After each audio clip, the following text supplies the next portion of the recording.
we start wandering around, but not before we get to the Purple Lounge. So we knew of the Partner Lounge because we'd already seen where it was. At the main entrance, I shit you not, it was the most weird, bizarre setup for this I have ever seen. It was like it was almost elitist, right? It was really weird. When you entered, even the 34 months. When you entered the venue, you go like the main entrance. You go straight ahead, you turn left, you go up some stairs or an escalator, and then you can turn right to go into the main venue halls, right? However, at the top of those escalators, before you turn right, there is also just a staircase covered in purple, lit up like some fucking, like, I don't even know. It looked like it was way more special than what it was. With a sign saying Partner Lounge. Almost like it's taunting you. Glad you had fun. Almost like it was taunting you. You walk into TwitchCon, you turn left, before you can even see anything in the venue, you are just shown the heavenly gates of Partner Lounge entrance. It was fucking weird. I wish I took a photo because they had security to make sure that the non-partner plebs were getting in, right? And let me just explain, before I talk about that Partner Lounge, we actually went to that Partner Lounge and went inside way later, but let me just explain the difference, all right? So it is essentially a VIP section that is for partners to hide from anyone else who isn't a partner. It's very weird, it's very elitist, but I went to a Partner Lounge in 2019 and it was entirely different to the Partner Lounge in 2022 at Amsterdam. Let me explain the difference. So the Partner Lounge in San Diego 2019 was almost empty. There were maybe 10 partners. It was very quiet, very chill. There was snackies. There was a desk to pick up your partner shirt, right? Little seating areas and a screen so you could watch streams that were happening. Specifically streams that were happening at the event, usually like Twitch Rivals or any sort of like tournament. 2 months. Super chill. You could charge your phone, you could relax, you could recharge, right? That's kind of what the Partner Lounge in my head is meant to be. It's meant to be a relaxation spot so you can chill the fuck out and just recharge your social battery, because especially being recognized as much as we were, you can get drained pretty quick because you're like saying hello to so many people and taking photos and chatting, you know. It's a lot. So it's important to have a place that you can relax and not be like harassed by anyone that just is wanting to see you because you just want to chill out. It's like a spot that you can just chill. I remember going there and I spoke to like Schlatt, Fit, Cooper, Travis, like a bunch of people from SMP Live just hanging out, and it was super chill. It has completely changed from that. It is completely different. The Partner Lounge 2022 Amsterdam was like a fucking non-stop disco rave. We walk up the heavenly gates. We walk up to heavenly stairs to the heavenly gates. That is the Partner Lounge that they have on show for all the normies and plebs that don't have a badge that says partner. We go up there. We walk in. It's just fucking bar, open bar, fucking snackies, people in circles of 5 to 6 networking, fucking talking about shit. Not a toilet in sight. It is just hype land. People walking around desperately trying to network with each other, create partnerships and friendships for business.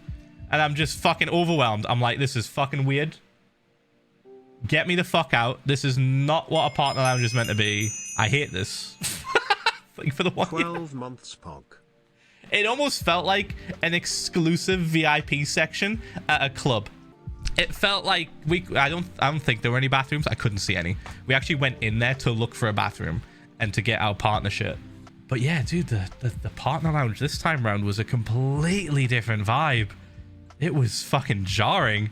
I was like, oh, we're gonna walk up here and it's gonna be nice and chill, you know, people are just gonna be hanging out. No, fucking rave. Like an actual rave was happening. Couldn't hear a fucking word. Which leads me on to the Purple Lounge. Now, chat, don't know if you know this, but my friends are rock stars, and as such, I am just grouped in with them. The Purple Lounge, chat, was essentially what the Partner Lounge was at TwitchCon San Diego 2019. 3 months till OG. It was quiet. It was chill. There was snackies. It was actually a lot better, I think. It was a lot better. And you could only get into the Purple Lounge with a specific little sticker on your badge, which me and Kristen had. Welcome back. My friends had too. Could I get a bath or a drink because I can finally. And it was clearly for staff 6 months pog.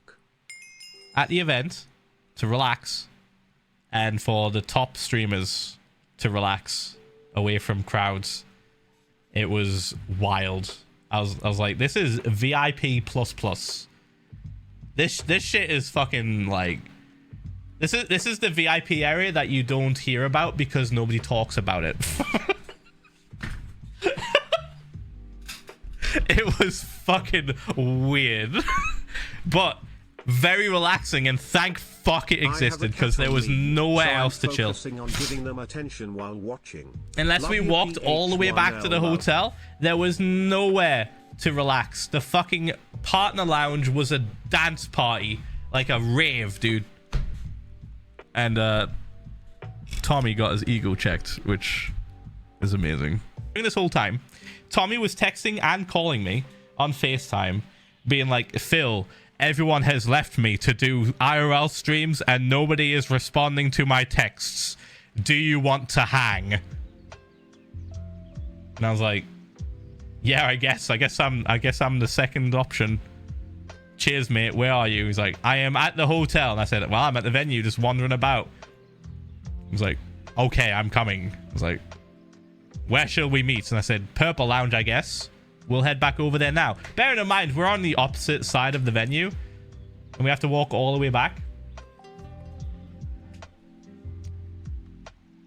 That didn't work out because we got stopped a lot. We got stopped so much.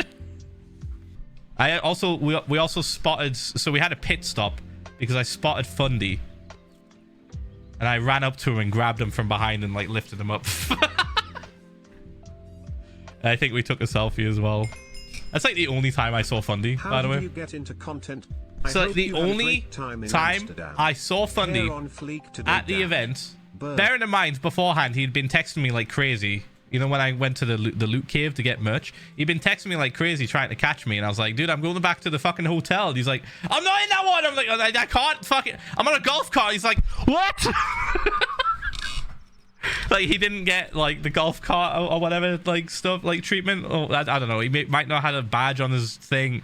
I don't fucking know, dude. He barely streams, so I guess he got like pushed down the fucking the list.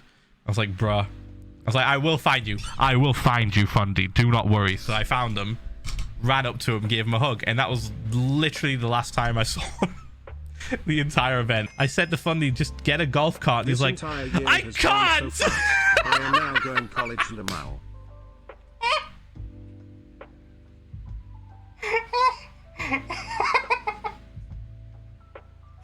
I felt so bad. Oh my god. It was so funny though. It was so funny. We head back to the Purple Lounge and we chill out for a bit. And I think a little bit of time goes by. And then I'm like, oh, you know what? I said I was going to meet Jeff, who is the merch guy I talked to at Represent. Which just slowly, they're just slowly collecting everyone, it seems. And I was like, I'm going to try and contact him. So I get in contact with him. He meets me outside the Purple Lounge because he's not allowed in. So I meet him outside with the CEO, essentially, all right? Because they can't get into the Purple Lounge, they're not allowed in. This is how strict they were, chat. They wouldn't even allow Hi, mate. literal business people I work with into the Purple Lounge. They were like, nah, you're not coming in, dude. So I had to meet them outside. Thank you for the 20 gifted. Thank you so much. Thank you. Jesus Christ. Thank you, man. Thank you. So I go out and I talk to them for a bit. We're just chatting. I'm like, guys, thank you so much. You're so cool. Thank you for making sure that the merch goes through like as well as it can. Thank you for taking care of my fans if they get like a bad order or like their order doesn't ship out something. Like all this stuff that I've been wanting to say to them in person. I say it and like I'm chatting to them a lot. Right. We part our ways after maybe about 10 to 15 minutes, maybe 20 minutes of talking. I say that I have some ideas for new merch, and I also say that I need more of those wristbands because I've gave them all away. Everyone loves them. I've gave all the wristbands they're gone. So I say we need more of those. I go back in and Tommy's like, where's Jeff? And I'm like, oh, he's gone. He's like, nonsense, you should have brought him in. I was like, he couldn't come in, Tommy. He doesn't have the thing. He's like, I will get them in. And we fucking walk out. I'm texting Jeff. I'm like, turn around. Tommy wants to see you. Tommy wants to say hi. Jeff, come back. Jeff! I'm like spamming messaging him. I think I called him at one point. And then eventually he like replies. He's like, oh, and he comes back. And he meets us like further away from the Purple Lounge entrance. So like Purple Lounge entrance about here. Main entrance about here. So he meets us like round about here. He's like, Tommy goes up and he's like, hey guys, do you want to get into the Purple Lounge? I'll let you in. And we start walking along. And when we get to about here, bear in mind there's people at the entrance who are sat there. Hi. Literally listening to every word that's coming out of our mouths. And I'm saying, hey, Tommy, they didn't let them in. They're not allowed in. They don't have the little thing. And Tommy's like, it's okay. We will tell a big lie and then you will be allowed in. They heard this. So we walk up and the lady at the desk is just like, nope. Before he even says anything. And he's like, so I was just wondering if you could let Phil 13 my merch like people in. Like I've been talking to them about merch. You know, nothing's been concrete. I just want to talk. I would like you know, these potential business partners to be like, I want to bring them in to and then like talk with them, you know. And I'm like, Tommy, this isn't gonna work. And she's just looking at him like this.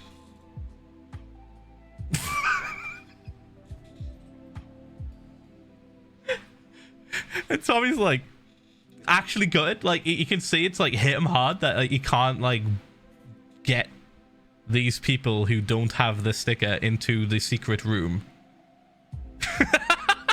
So he's like, he was really trying. He tried again. He kept trying. He tried about 2 or 3 more times. Kept saying, please can you just let them in for me, please come on. I'm on a poster. I don't think he said that. I don't think he said that, but like it's funnier if I think he did. Because he was on a poster literally outside, like a giant just picture of him. He's like trying to use his clout. He asks for a Twitch manager. He asks for someone inside the Purple Lounge, and he asks for Rory as Twitch manager.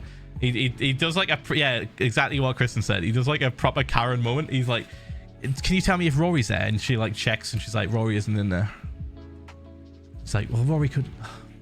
And then he turns to Jeff and the CEO of Represent and just goes, I'm sorry guys, I've never had that happen to me before. He's never had someone say no. He was fucking gutted. He was absolutely gutted. He kept talking about, like, after Jeff and the CEO fucking left. After they left, Tommy looked at me and said, Phil, I've never had that. I've never felt that. Crazy bonkers.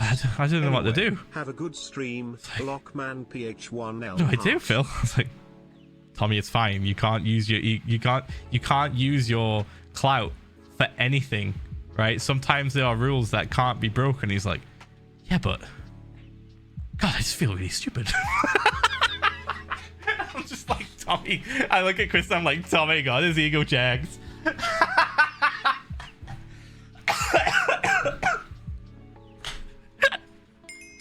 Oh, it was fucking awesome. It was so good. Oh, it was probably the best. It was one of the best moments of like the entire weekend. Just seeing Tommy not get what he wants and just being in shock, like actually in shock.